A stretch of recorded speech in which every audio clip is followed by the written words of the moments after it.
글로벌 인사이트 함께 보도록 하겠습니다. 글로벌 주식시장의 주요 이슈를 심층적으로 분석해 드릴 거고요. 오늘 이 시간은요. 펠리즈 투자리서치 김민수 대표 모셨습니다. 대표님 어서 오세요. 네, 안녕하십니까. 네, 자 오늘 중국 쪽 얘기부터 좀 풀어볼 텐데 중국의 인민은행이 있습니다. 중앙은행이 이 중국 금융계에 현재 짙게 드리워진 리스크 이거 정말 심각하다 이렇게 경고성 메시지를 좀 날리기도 했습니다. 네. 어떤 내용입니까? 최근에 들어서 이런 약간 좀 부담감 되는 뉴스들이 중국 쪽에서 나오기 시작하는 부분들인데요. 주말 사이에 짐 로저스 같은 경우도 경기에 대해서 내년에 크게 여러 가지 충격을 받을 요인들이 많다. 이런 쪽으로 얘기를 나왔는데 그 중에 한 군데가 이제 중국이 아니겠느냐라는 관점 쪽에서 나오는 어떤 금융의 부실과 관련된 얘기들이 지금 나오고 있는 상황들이라고 봐야 될 것 같고요.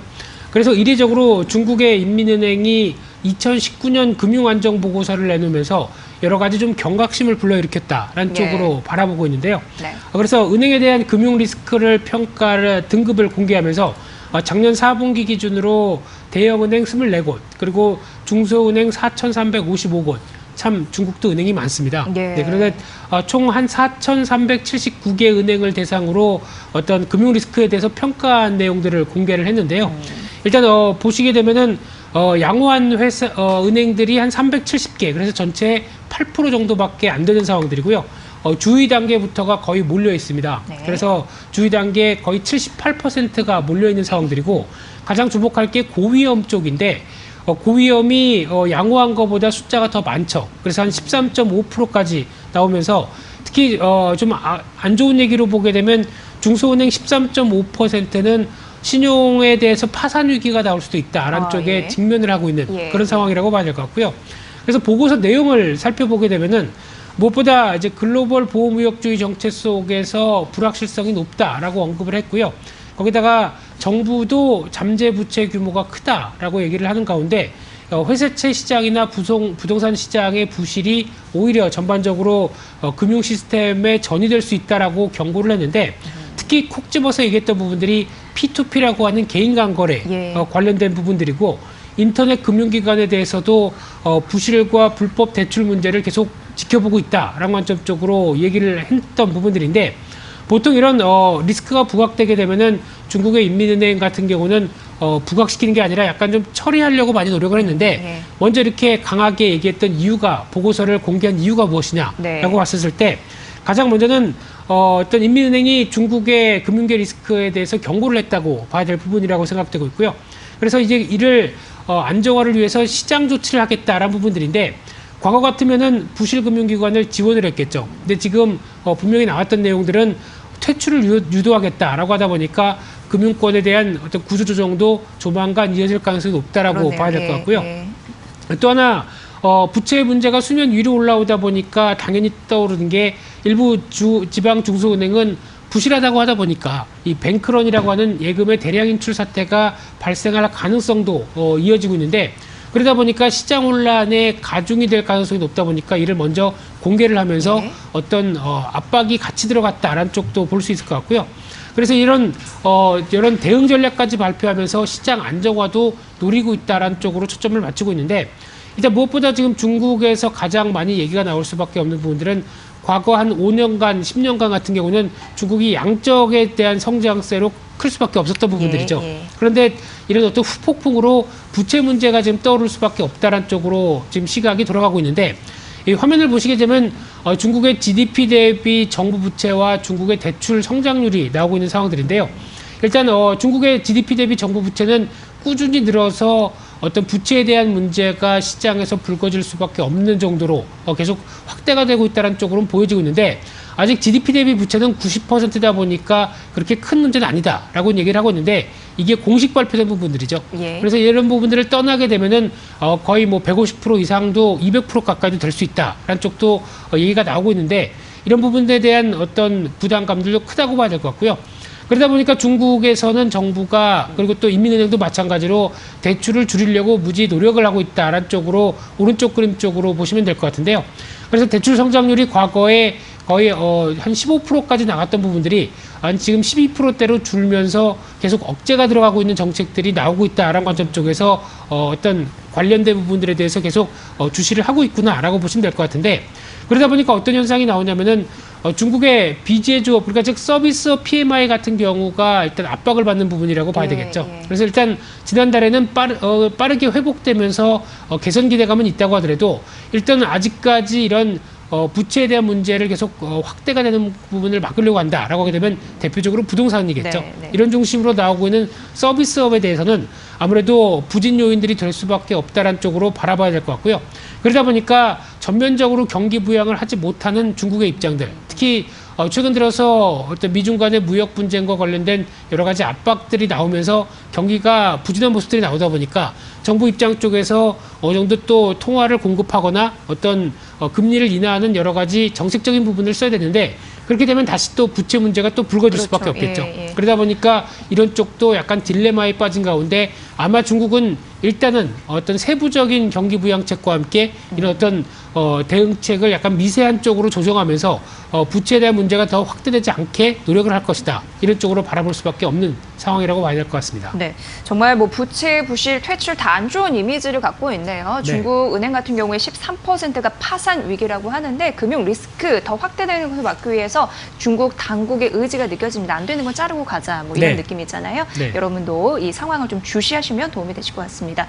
자, 그렇다면 이런 상황 속에서 뭐 글로벌 경제 2020년 전망 많이들 들으실 텐데 글로벌 기업들은 어떤 상황으로 가고 있을까요? 궁금한 대목입니다. 우선 몸집을 좀 키우면서 서로의 시너지를 좀 내려고 하는 M&A가 확대되고 있다라고 들어요. 결국 이게 살 길인가 생존의 방법인가 이런 생각도 들고, 대표님은 어떤 관점으로 바라보고 있습니까? 이 이슈를요. 네, 기업의 M&A가 활발하게 된다라는 관점으로 보게 되면은 일단 다음을 기업들이 노린다고 봐야 되겠죠. 지금 자체는 여러 가지 경기나 어떤 무역 분쟁 때문에 많이 힘들다고 하더라도 이 부분이 지나가게 되면은 어떻게 보면은 다시 한번 또 도약의 기회가 오지 않을까. 그를 위해서 지금 좀 덩치를 늘려놓는 게 맞지 않을까라는 관점 쪽에서 글로벌 기업들이 M&A가 조금 최근 들어서 활발하게 이어지고 있다는데 포커스를 맞출 수 있는 상황들이고요. 그러면서 지난 11월 25일 날만 하더라도 하루 만에 600억 달러가 넘는, 그러니까 우리나라 돈으로 거의 70조 원이 넘는 M&A 소식이 들려지기 시작하면서 여러 가지 변화가 이어지고 있다는 관점 쪽에서 바라보고 있는데요. 일단 무역 분쟁이 긍정적으로 끝나게 되면은 아무래도 글로벌 경기가 살아나지 않을까에 대한 어떤 대응책이라고 봐야 될 것 같고요. 게다가 금리가 계속 인하가 되는 추세고 어떤 글로벌 자금들이 그래도 어느 정도 유동성이 좀 더 확대가 되는 모습들이 나오다 보니까 기업들이 자금을 조달해서 자본을 조달해서 덩치를 키우는데 그렇게 부담이 없는 흐름들로 나가고 있다는 쪽도 어느 정도 암시가 되고 있지 않나 생각이 되고 있는데요. 일단 화면을 보시게 되면은 최근에 이어지는 글로벌 M&A의 현황들이 나오고 있는 상황들인데, 특히 대표적으로 5개 회사들이 다 합치게 되면 600억 달러가 넘는다라는 수치로 보여지고 있는데, 대표적으로 찰스 슈왑 같은 인터넷 기반의 증권사들, 그리고 또 명품업계 쪽에 잘 알려진 루이비통 그룹들, 이쪽도 어떤 160억 달러가 넘는 M&A를 시도를 하고 있고요. 그 밖에 노바티스 같은 경우는 또 제약업계, 그리고 미쓰비시와 에네코 같은 경우는, 에네코는 네덜란드 회사죠.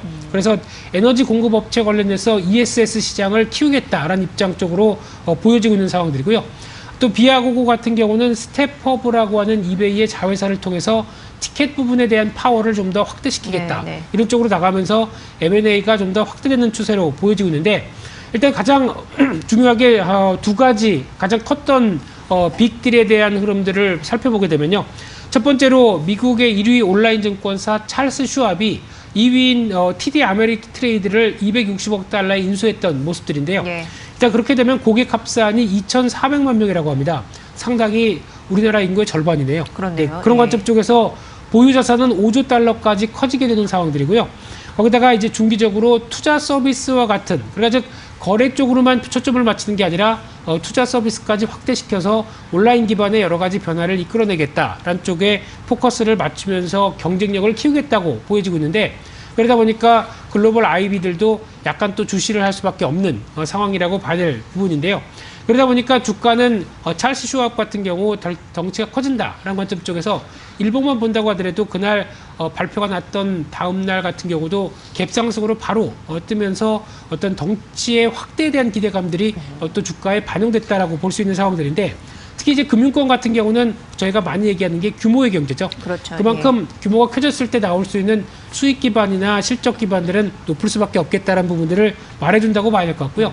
게다가 또 가장 중요한 게 온라인에 대한 강점입니다. 그러다 보니까 비용 쪽으로도 많이 좀 약화시키면서 여러 가지 실적에 대한 기반들이 높아질 수 있겠다는 부분들이 일단 어떤 M&A에서 또 얘기가 나온다라고 볼 수 있는 상황들이고요.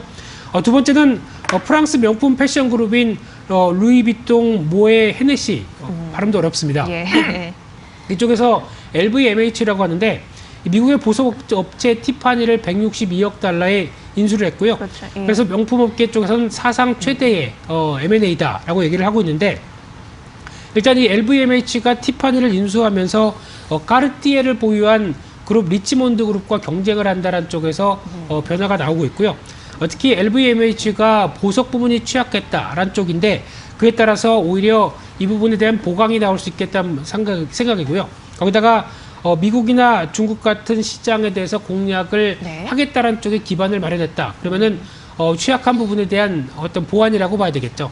그런 관점으로 봤었을 때 가장 중요한 게 이 티파니 앤 코란 회사가 또 미국 쪽에서 주목을 하고 있는 상황들인데 일단 미국에서 유럽 쪽으로 넘어간다고 하더라도 역시 기반들은 큰 회사로 넘어간다는 관점 쪽에서 피인수되는 회사도 주가가 상당히 강하게 움직인다고 봐야 될 것 같고요. 일본의 추이 같은 경우도 마찬가지로 갭상승이 벌써 얘기가 나온 뒤로도 예, 벌써 한 예. 30-40%는 그냥 올라가면서 주가가 이를 반영하고 있다는 관점 쪽으로 봤을 때 상당히 긍정적인 흐름들로 봐야 될 것 같고요. 따라서 지금 명품업계가 시장에서 바라보는 입장들은 일단 글로벌 경기가 좀 부진한 상황이 나오면서 실적 자체가 한 1-2년 전부터 정체 또는 하향되지 않을까 네. 이런 부담감이 상당히 컸었던 모습들인데 이런 어떤 또 덩치를 키우면서 이런 부분들을 확대해 가겠다라는 관점이다 보니까 아무래도 시장에서 바라보는 부분들은 외형 확장세가 오히려 네. 이런 여러 가지 부분에 돌파구를 마련하지 않을까라는 관점 쪽에서 시장은 주목을 하고 있다라는 관점 쪽에서 일단 글로벌 M&A 특히 글로벌 기업들이 지금 같은 어려운 시점 쪽에서 어떤 쪽으로 변화가 그렇죠. 들어가느냐 예. 이런 부분들을 계속 확인할 필요가 있다 네. 이렇게 말씀드리겠습니다. 중장기적인 이제 투자 관련으로 시너지를 내면서 경쟁력을 확보하자라는 글로벌 기업의 M&A 확대 소식이었습니다. 우리나라도 해외 기업과 네. 좀 같이 가려고 하는 그런 흐름들이 있는데 잘 보시면 좋을 것 같네요. 자, 펠리즈 투자인 리서치 김민수 대표의 분석 들으셨습니다. 잘 들었습니다. 고맙습니다. 감사합니다.